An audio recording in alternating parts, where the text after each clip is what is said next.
Hello YouTube family, చాలా క్యూట్గా మీకు హాయ్ చెప్తుంది కదా. ఈమె మా నానమ్మ. మన ఛానల్లో చాలా వీడియోస్ ఉంటాయి ఈమెవి. ఇప్పుడు వచ్చిన మన కొత్త సబ్స్క్రైబర్స్కి అయితే తెలియకపోవచ్చు, కానీ నా ఛానల్లో చాలా వీడియోస్ ఉంటాయి. నాకు తినంటే చాలా చాలా చాలా ఇష్టం. అమ్మమ్మతో జర్నీ తక్కువ, మా నానమ్మతోనే జర్నీ ఎక్కువ నాకు.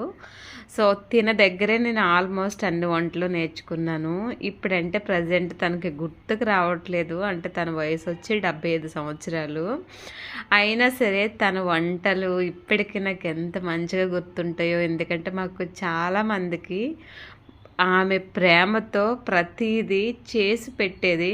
ఒక పెద్ద ప్లేట్లో అన్నం పెట్టి చక్కగా ఇలాంటి నల్లేరుకాడ పచ్చళ్ళైనా ఆవకాయ పచ్చళ్ళైనా మంచిగా చేసి ఆ పెద్ద ప్లేట్లో ముద్దలు కలిపి మాకు అరచేతుల్లో పెద్ద పెద్ద లడ్డూలాగా లడ్డూ సైజులో చేసి పెట్టేది. అబ్బబ్బా, ఆ మెమరీసే వేరండి.